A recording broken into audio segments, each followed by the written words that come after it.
اعوذ باللہ السمیع العلیم من الشیطان الرجیم بسم اللہ الرحمن الرحیم رب اشرح لی صدری ویسر لی امری واحلل عقدۃ من لسانی ویفقہوا قولی رب یسر ولا تؤثر وتمم بالخیر وبک نستعین رب زدنی علما۔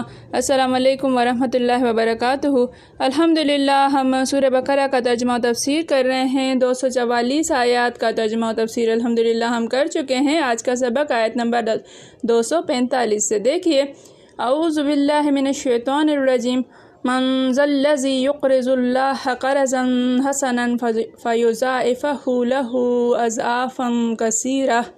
من ذا الذی من کون، ذا وہ، الذی جو کہ، کون ہے وہ جو کہ، یقرض اللہ یقرض قرض دے، اللہ اللہ کو، قرضاً حسنا قرض حسنا قرضاً قرض حسنا اچھا قرض، بہترین قرض۔ فیضاعفہ پس یضاعف وہ بڑھائے گا، ہو اس کو پس وہ اسے بڑھا دے، لہو ل کے لیے، ہو اس کے لیے، اضعافاً کئی گنا بڑھانا، کثیرتاً زیادہ، کئی گنا زیادہ، کئی گنا کثیر۔ واللہ اور اللہ یقبض تنگ کرتا ہے، روکتا ہے، قبض کرتا ہے، ویبسط اور یبسط فراخ کرتا ہے، کشادہ کرتا ہے، پھیلاتا ہے، وإلیہ اور الی طرف ہے اس کی طرف ترجعون تم لوٹائے جاؤ گے، جمع کا صیغہ ہے یہ۔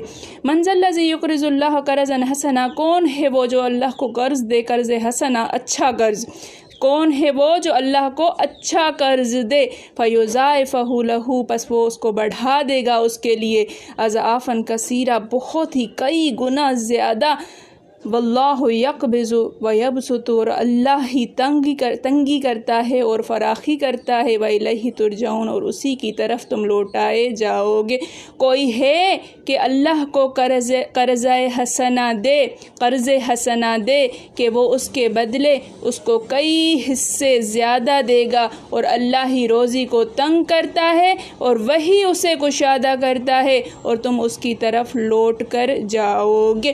یہ آیت ہے اللہ کی راہ میں خرچ کرنے کے بارے میں۔ پیچھے ہم پڑھ چکے جہاد کے بارے میں کہ موت اور زندگی اللہ تعالیٰ کے ہاتھ میں ہے، کہ پھر اب اللہ تعالیٰ فرما رہا ہے اپنے بندوں کو اپنی راہ میں خرچ کرنے کی ترغیب دے رہا ہے، ایک طرح سے کہ جو جگہ بہ جگہ ترغیب دی جاتی ہے، کچھ آیتیں آئیں گی، پھر اس کے بعد جو ہے وہ اللہ کی راہ میں خرچ کرنے کے لیے بتایا جائے گا کہ اللہ کی راہ میں خرچ کرنا کس قدر اللہ تعالیٰ کو پسند ہے، اور اللہ تعالیٰ کس قدر بڑھا چڑھا کے دوبارہ واپس کرتے ہیں۔ یہاں پر یہ نہیں کہا گیا کہ کیا قرض دو، بس یہ کہا گیا ہے کہ قرض دو، اور اللہ تعالیٰ اس کے بدلے میں تمہیں بہت زیادہ کثیر تعداد میں لوٹا دے گا۔ حدیث میں ہے کہ کون ہے جو ایسے اللہ کو قرض دے جو نہ مفلس ہے نہ ظالم۔ دیکھو اللہ کو ضرورت نہیں ہے، پھر بھی اللہ کہہ رہا ہے کہ مجھے قرض دو۔ اللہ تعالیٰ مفلس نہیں ہے، اللہ تعالیٰ ظالم نہیں ہے۔ اس آیت کو سن کر حضرت ابو اسدہ انصاری نے کہا تھا کہ یا رسول اللہ صلی اللہ علیہ وسلم، کہ اللہ تعالیٰ ہم سے قرض طلب فرماتا ہے؟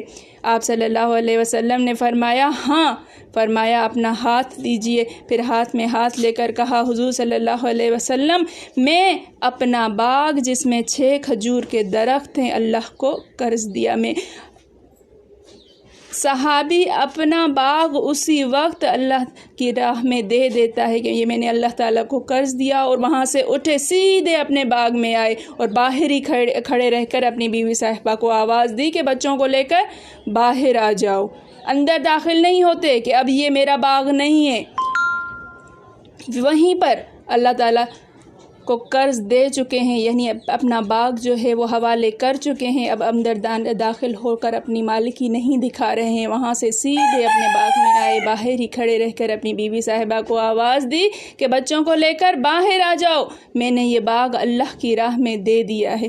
قرض حسن سے مراد فی سبیل اللہ خرچ ہے، کہ اللہ کی راہ میں خرچ کرنا، بال بچوں کا خرچ بھی ہے، تسبیح و تقدیس بھی ہے، ہر طرح کا وہ عمل جو اللہ کی راہ میں کیا جائے، ہر کسی کے لیے آسانی پیدا کر دینا، کسی کی تنگی دور کر دینا بھی یہ قرض حسنہ ہے، اپنے بال بچوں پر خرچ کر دینا بھی، اللہ کے لیے تسبیح کرنا، تقدیس بیان کرنا۔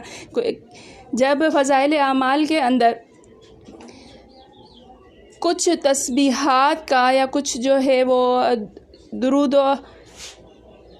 درودوں کے لیے لکھا ہوا ہوتا ہے کہ اس کی اتنی زیادہ یہ پڑھا جائے تو اتنا زیادہ ثواب ملتا ہے، اس کا کروڑ درجہ ملتا ہے، اس کا لاکھوں درجہ ملتا ہے، اس کا 10 گنا ملتا ہے، تو لوگ اعتراض فرماتے ہیں، کہتے ہیں کہ یہ جو ہے وہ من گھڑت احادیث ہیں، یہ من گھڑت باتیں ہیں کہ ایسا کچھ بھی نہیں ہے۔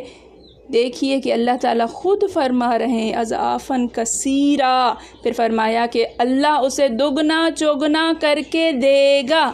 اللہ کی راہ میں خرچ کرو، اللہ تعالیٰ آپ کو جو ہے وہ کس قدر، یہ نہیں فرمایا ہے کہ 5 گنا زیادہ، 10 گنا زیادہ، 700 گنا زیادہ۔ اگلی حدیث میں جب ہم 261 میں پڑھیں گے تو اس میں ہے 700 کا بیان، لیکن اضعافاً کثیرہ، تو وہ کثیر کیا ہوگا؟ اللہ کا کثیر کہنا، وہ کثیر کیا ہوگا؟ مثل الذین ینفقون اموالہم، ان لوگوں کی مثال جو اللہ کی راہ میں اپنے مال خرچ کرتے ہیں فی سبیل اللہ، کمثل حبۃ، جیسا کہ ایک دانہ، انبتت 7 سنابل، اگاتا ہے 7 بالیں، نکلتی ہیں اس سے 7 بالیں، فی کل سنبلۃ 100 حبۃ، ہر بال میں 100 دانے ہوتے ہیں۔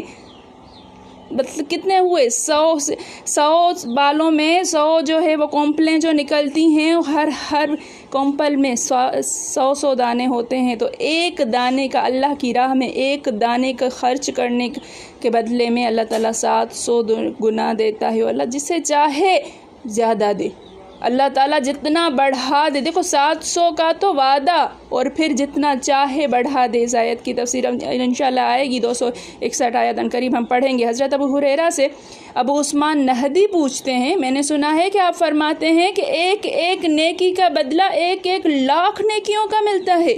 آپ نے فرمایا اس میں تعجب کیا کرتے ہو؟ میں نے نبی کریم صلی اللہ علیہ وسلم سے سنا ہے کہ ایک نیکی کا بدلہ 2 لاکھ کے برابر ملتا ہے، لیکن یہ حدیث جو ہے غریب ہے۔ غریب حدیث کا مطلب یہ نہیں ہے کہ یہ حدیث ہی نہیں ہے، اس کی سند میں غرابت آتی ہے۔ ابن ابی حاتم میں ہے کہ حضرت ابو عثمان نہدی فرماتے ہیں، مجھ سے زیادہ حضرت ابو ہریرہ کی خدمت میں کوئی نہیں رہتا تھا، آپ حج کو گئے، پھر پیچھے سے میں بھی گیا، بصرہ پہنچ کر میں نے سنا کہ وہ لوگ حضرت ابو ہریرہ کی روایت سے مندرجہ بالا حدیث بیان کرتے ہیں۔ میں نے ان سے کہا کہ اللہ کی قسم سب سے زیادہ آپ کی صحبت یافتہ میں ہوں، میں نے تو کبھی بھی آپ سے یہ حدیث نہیں سنی۔ پھر میرے جی میں آئی کہ چلو چل کر خود حضرت ابو ہریرہ رضی اللہ تعالیٰ عنہ سے پوچھ لوں، چنانچہ میں وہاں سے چلا، یہاں آیا تو معلوم ہوا کہ وہ حج کو گئے ہیں۔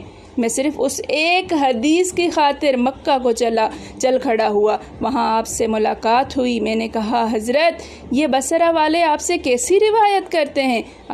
آپ رضی اللہ تعالیٰ عنہ نے فرمایا واہ، اس میں عجب کیا ہے، تعجب کی کون سی بات ہے اس میں؟ پھر یہی آیت پڑھی اور فرمایا کہ ساتھ ہی یہ قول باری تعالیٰ بھی پڑھو، فما متاع الحیات الدنیا فی الآخرہ الا قلیل، یعنی ساری دنیا کا اسباب بھی آخرت کے مقابلے میں حقیر چیز ہے، کہ یہ پورا کا پورا اگر دے دیا جائے تو آخرت میں اللہ تعالیٰ کیا کچھ لوٹائیں گے، ہم سوچ بھی نہیں سکتے۔ اللہ کی قسم میں نے تو رسول اللہ صلی اللہ علیہ وسلم سے سنا ہے کہ ایک نیکی کے بدلے اللہ تعالیٰ 2 لاکھ نیکیاں عطا فرماتا ہے۔ اسی مضمون کی ترمذی کی یہ حدیث بھی ہے کہ جو شخص بازار میں جائے اور وہاں پر لا الہ الا اللہ وحدہ لا شریک لہ لہ الملک و لہ الحمد وہو علی کل شیء قدیر پڑھے، اللہ تعالیٰ اس کے لیے 1 لاکھ نیکیاں لکھتا ہے اور 1 لاکھ گناہ معاف فرماتا ہے۔ دیکھیے بازار میں جاتے ہیں شاپنگ کرنے کے لیے، اپنے کام کے لیے، اور وہاں پر صرف یہ کلمات پڑھ کر کس قدر ثواب اللہ تعالیٰ عطا فرما دیتے ہیں۔ ابن ابی حاتم میں آئے کہ مثل الذین کی یہ آیت اتری اور آپ نے پھر بھی یہی دعا کی، تو آیت انما یوفی الصابرون اجرہم بغیر حساب کی آیت اتری۔ حضرت کعب احبار سے ایک شخص نے کہا میں نے ایک شخص سے یہ سنا ہے کہ جو شخص سورۃ آیت قل هو اللہ کو ایک دفعہ پڑھے اس کے لیے موتی اور یاقوت کے 10 لاکھ محل جنت میں بنتے ہیں۔ کیا میں اسے سچ مان لوں؟ آپ نے فرمایا اس میں تعجب کی کون سی بات ہے، بلکہ 20 اور بھی اور 20 اور بھی، اور اس قدر کہ ان کی گنتی وجہ سے جناب باری تعالیٰ کے کسی کو معلوم ہی نہ ہو۔ اس میں کیا حرج ہے کہ اللہ تعالیٰ اتنی زیادہ گنتی جو ہے وہ بڑھا چڑھا کر عطا فرمائے۔ پھر آپ نے اس آیت کی تلاوت کی اور فرمایا جب اللہ تعالیٰ اضافاً کثیرہ فرماتا ہے تو پھر مخلوق اس کی گنتی کی طاقت کیسے رکھے گی؟ پھر فرمایا رزق کی کمی و بیشی اللہ کی طرف سے ہے، اللہ کی راہ میں خرچ کرتے ہوئے بخیلی نہ کرو، وہ جس سے دے اس میں بھی حکمت ہے اور نہ دے اس میں بھی مصلحت ہے، تم سب قیامت کے دن اس کی طرف لوٹائے جاؤ گے۔ یہ سب اللہ تعالیٰ کا قانون ہے، اللہ تعالیٰ کی قدرت ہے۔ اللہ تعالیٰ دیتا ہے تو اس کا مطلب یہ نہیں ہے کہ بندہ جو ہے وہ اس کا حقدار ہے اس لیے دیتا ہے، اس میں اللہ تعالیٰ کی کوئی نہ کوئی حکمت موجود ہوتی ہے، جس کو نہیں دیتا ہے اس میں مصلحت موجود ہوتی ہے، بندہ سمجھتا نہیں ہے۔ لیکن اللہ اس حال میں بھی نہ ہو تب بھی ہو تب بھی اللہ کی راہ میں خرچ کرتے ہوئے بخیلی نہ کرو۔ اللہ تعالیٰ ہمیں بہت زیادہ نیکیاں کرنے کی توفیق عطا فرمائے، اللہ تعالیٰ ہمیں بہت زیادہ صدقہ و خیرات کرنے کی توفیق عطا فرمائے، ہر طرح کی نیکیاں اللہ تعالیٰ کے لیے، ہمارا ہر عمل اللہ کی رضا کے لیے ہو جائے۔ میرے پڑھانے میں، آپ کے پڑھنے میں، میرے سمجھانے میں، آپ کے سمجھنے میں کوئی غلطی خطا بھول چوک ہو گئی ہو تو میں اللہ کے حضور میں توبہ کرتی ہوں اور معافی کی خواستگار ہوں۔ ربنا تقبل منا انک انت السمیع العلیم۔ السلام علیکم ورحمۃ اللہ وبرکاتہ۔